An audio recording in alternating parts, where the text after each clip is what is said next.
क्या हमारा देश विश्व में एक बहुत बड़ी शक्ति बन सकता है क्या?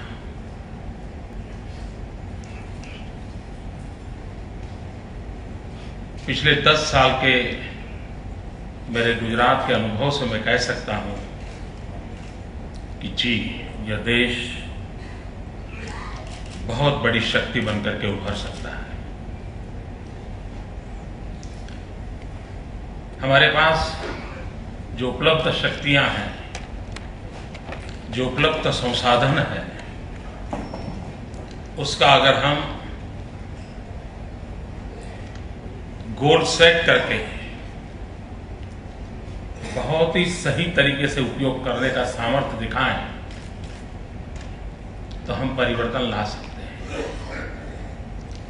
कभी कभी चर्चा होती है गुजरात मॉडल के संबंध में। गुजरात ने जो कुछ भी अचीव किया है वो आप सबके सामने है, लेकिन मैं एक पहलू की ओर ध्यान देना चाहता हूं। एक बात के लिए गुजरात के संबंध में हम निर्विवाद पॉजिटिव सोच सकते हैं। बाय एंड लार्ज देश में एक ऐसा माहौल बना हुआ है कि छोड़ो यार, सब बेकार है, कुछ होने वाला नहीं है, क्या ये सरकारें क्या करने वाली है, छोड़ो यार। ये पूरे देश का मूड है और आज से नहीं, लंबे समय से गुजरात ने अगर दिया है तो ये दिया है कि यही सरकारी मैकेनिज्म, यही फाइलें, यही दफ्तर, यही अफसर, वही पुराने रूल्स एंड रेगुलेशन, उसके बावजूद भी देश को आगे बढ़ाया जा सकता है। Gujarat is example. और उस अर्थ में मैं इसे कोई मॉडल के रूप में देखता है, मैं उस बहस में नहीं जाता हूं, लेकिन मैं इतना कहता हूं कि इससे विश्वास पैदा हुआ है कि हमारे देश में बहुत सामर्थ्य है अगर सही ढंग से हम उस दिशा में थोड़ा चल पड़े।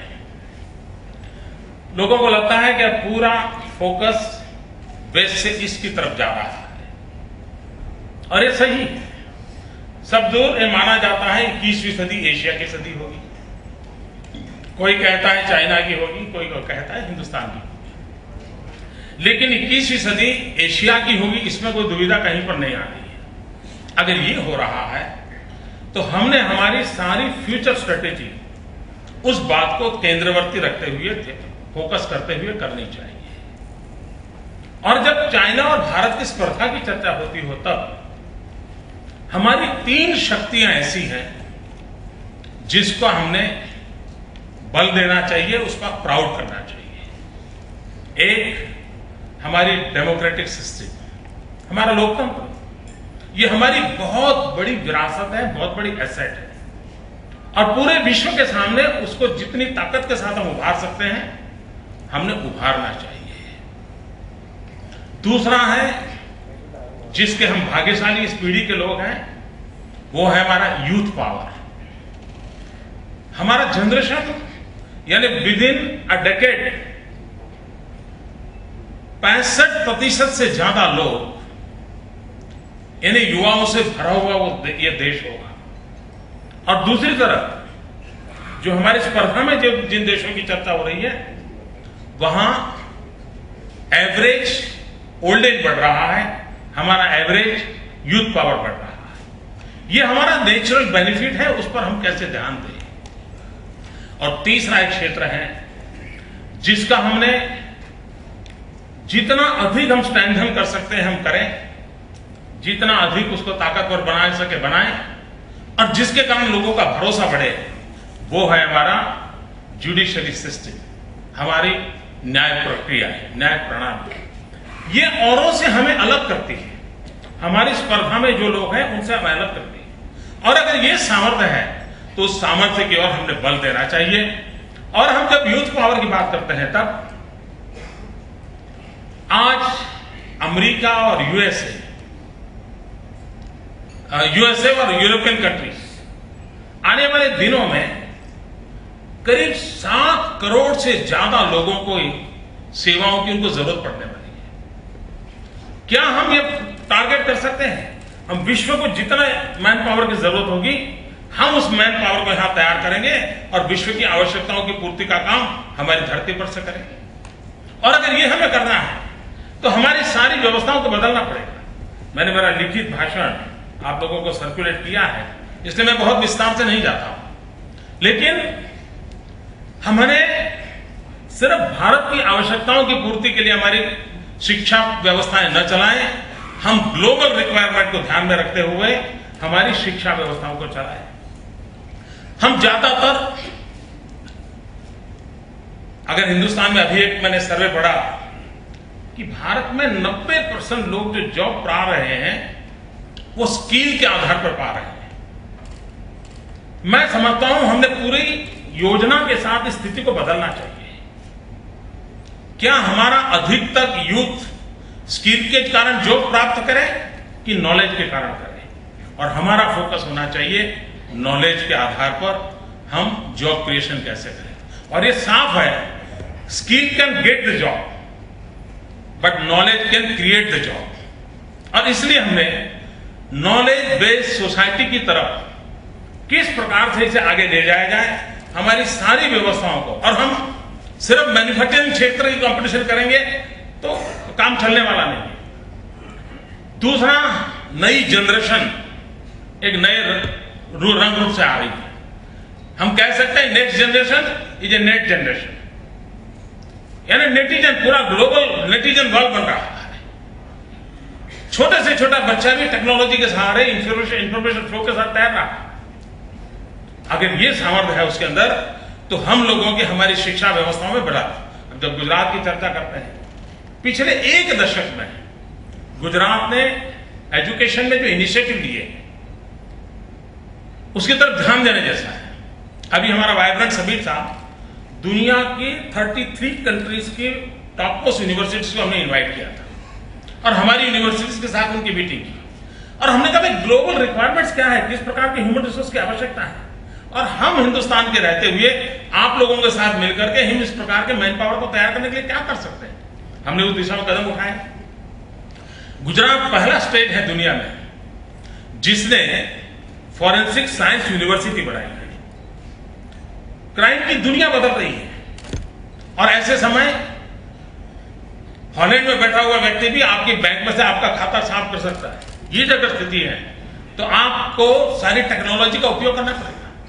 We are the first in the world who started the forensic science university. मित्रों, पूरी दुनिया के अंदर एनर्जी क्राइसिस की चर्चा हो रही है, एनर्जी एक सेंटर पॉइंट बना हुआ है, उसको डील करना है तो हमने उस प्रकार के मैन पावर को रेडी करना पड़ेगा। गुजरात जैसे जिसने पेट्रोलियम यूनिवर्सिटी बनाई है, और हम एनर्जी के सारे इश्यूज को हैंडल करने के लिए उस प्रकार के मैन पावर को तैयार करने की दिशा में प्रयास कर रहे हैं। गुजरात दुनिया में पहला स्टेट है जिसने चिल्ड्रंस यूनिवर्सिटी की ओर सोचा है। Empowerment of children future generation में एक बहुत बड़ा इश्यू आने वाला है, और आज अगर हम उसको, क्योंकि परिवार टूटते चले जा रहे हैं, बच्चों को कहां ले जाना है, कौन देखभाल करेगा, एक बहुत बड़ा क्राइसिस पैदा होने वाला है। और अगर अभी से एक्सपर्ट लोग बैठ करके उसके विषय में सोचेंगे नहीं तो हम एक कुएं के पास जड़े खड़े हो जाएंगे। और इसलिए हमने एक सोचा है उस दिशा में कदम, चिल्ड्रन यूनिवर्सिटी। यहां बैठे हुए कितने ही धनी परिवार के लोग होंगे, बुद्धिमान लोग होंगे, उनको पूछा जाए आपकी एक इच्छा क्या है, सबकी एक इच्छा यह रहेगी कि मेरे बेटे को अच्छे से अच्छी शिक्षा मिले। हर मां बाप का प्राइम एजेंडा है बेटे को अच्छे से अच्छी शिक्षा मिले। गरीब से गरीब मां बाप भी चाहता है बच्चे को अच्छी शिक्षा मिले, और अच्छी शिक्षा अच्छे इंफ्रास्ट्रक्चर का आधार पर नहीं होती है, अच्छे टीचर के आधार पर होती है। हमारे देश में अच्छे टीचर बनाना एक मिशन तौर पे काम की आवश्यकता है।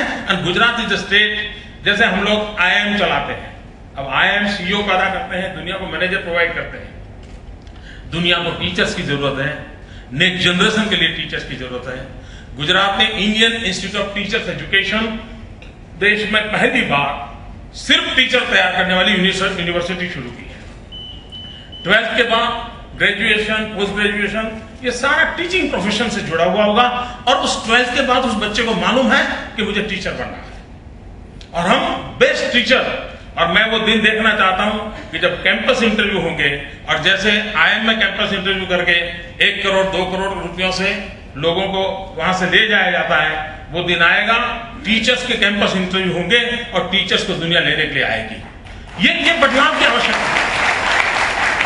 उस बदलाव की दिशा में हम प्रयास करें, उस दिशा में हम काम कर रहे हैं। उसी प्रकार से चाइना 50,000 से ज्यादा स्किल के उसके सिलेबस है, 50,000 से ज्यादा। मुझे याद है 2 साल पहले हमारे NDC की मीटिंग में प्रधानमंत्री का भाषण हुआ है, नेट पर अवेलेबल है। उन्होंने कहा कि हिंदुस्तान में हम 500 स्किल डेवलपमेंट के कोर्सेज शुरू करेंगे। और मैंने उस मीटिंग में कहा था, मैंने कहा प्रधानमंत्री जी हम कहां जाके खड़े रहेंगे? मेरा गुजरात जैसा प्रदेश जो आज 2000 से ज्यादा स्किल डेवलपमेंट के भिन्न भिन्न प्रकार की चीजें चला रहा है, और अगर हम इंक्लूसिव ग्रोथ चाहते हैं तो मेरे तरफ एक पेट्रोलियम यूनिवर्सिटी है, तो मेरे ITI में पेट्रोलियम का विषय है। छोटा बच्चा भी जो गैस पाइपलाइन का काम करता है उसकी ट्रेनिंग भी होनी चाहिए। स्किल डेवलपमेंट की दिशा में भी काम करने की जरूरत होती है। उसी प्रकार से हमारे देश में लोकतंत्र में जन भागीदारी सुनिश्चित करनी चाहिए। हमारा लोकतंत्र का रूप यह बना हुआ है कि वोट दे दो और वोट देने के बाद 5 साल के लिए उस पार्टी को कॉन्ट्रैक्ट दे दो कि भाई तुम देश को आगे ले जाना, और 5 साल के बाद ठीक नहीं लगा तो दूसरे को ले आएंगे। मैं समझता हूं हमने लोकतंत्र का बड़ा सीमित अर्थ कर दिया है। आजादी के आंदोलन की तरफ देखें, 1857 से देश को आजाद कराने के लिए मरने वालों की कमी नहीं थी। हर साल कहीं न कहीं कोई न कोई देश की आजादी के लिए शहादत मोलता था। क्रांतिकारी एक के बाद एक निकल रहे थे। अब कभी अंग्रेजों को उससे परेशानी नहीं थी। 2-4 लोगों को फांसी पर लटका देते थे, अपना गाड़ी चला लेते थे। देश में 1857 से लेकर के हमेशा आजादी की ललक रही, लोग मरने वाले भी मिले, लेकिन गांधी का जो सबसे बड़ा कंट्रीब्यूशन था वो ये था कि उन्होंने आजादी को जन आंदोलन बना दिया। और जन आंदोलन के कारण अंग्रेज लोगों के लिए बड़ा मुश्किल था। जो कैसे कोई झाड़ू लगाता है कहता है मैं देश की आजादी के लिए कर रहा हूं, कोई चरखा चला रहा है कह रहा है मैं आजादी के लिए कर रहा हूं, कोई खादी पहन रहा है कि मैं आजादी के लिए कर रहा हूं, कोई किसी को पढ़ा रहा है तो मैं आजादी के लिए कर रहा हूं। यानी जन आंदोलन में कन्वर्ट कर दिया। जन आंदोलन ने देश को आजादी दिलाने में बहुत बड़ा रोल प्ले किया। मुझे लगता है भारत को विकास के लिए भी विकास एक जन आंदोलन बनना चाहिए, डेवलपमेंट एक मास मूवमेंट बनना चाहिए। हर इंसान को सपना होना चाहिए, हर इंसान को जोड़ना चाहिए। और गुजरात के अंदर मैंने जन आंदोलन के इस प्रयोग के माध्यम से बहुत तेजी से गोल अचीव किए हैं। आप कल्पना नहीं कर सकते हो। अभी हमने तय किया, ये क्लाइमेट चेंज को लेकर के इतने सारे होल्ला चलते रहते हैं। हमने कहा हम सोलर एनर्जी के क्षेत्र में दुनिया के सामने कुछ लेके जाएंगे। हमने कम से कम दिन में सोलर एनर्जी प्रोजेक्ट डालने का तय किया। जमीन पसंद करने से लेकर के बिजली उत्पादन करने तक हार्डली 102 डेज में 1 मेगावाट सोलर पार्क बना करके देश को डेडिकेट कर दिया विद इन 102 डेज। ये कैपेसिटी है हमारे देश की सामर्थ्य है। इस सामर्थ्य का हमने एक बार काम तय किया, पानी बचाने के लिए अभियान चलाना। 100 डेज का प्रोग्राम बनाया। 100 डेज में 1,37,000 खेत तालाब बनाए। जन आंदोलन के माध्यम से इतनी तेजी से काम होता है और इतना परिणामकारी होता है। अभी मैं माल न्यूट्रिशन के खिलाफ एक जन आंदोलन खड़ा करने की कोशिश कर रहा हूं। मैंने गांव के लोगों को कहा भी हमारे यहां दूध की डेयरी है, दूध का अच्छा नेटवर्क है, आप दूध भरने के लिए आते हैं तो तब एक खाली कैन वहां रखो, लोगों को इसमें भगवान का हिस्सा थोड़ा दान देते चलो। और जो गांव में गरीब बच्चे हैं जिनका न्यूट्रिशन का प्रॉब्लम है, वहीं पर ये दूध उनको पिला दीजिए। मेरे राज्य में एक मास मूवमेंट के रूप में काम चल रहा है। और गांव के गरीबों की सूची डेयरी वालों के पास होती है। सुबह कोई 50 ग्राम, कोई 100 ग्राम दूध डोनेट करता है, उन गरीब बच्चों को पिलाते हैं। कोई टेंडर नहीं निकालना पड़ता है। भाई भतीजे का जब तक टेंडर ना हो तब तक टेंडर खुलता नहीं है। सब दुकानें बंद और गरीब के पेट में दूध जा रहा है।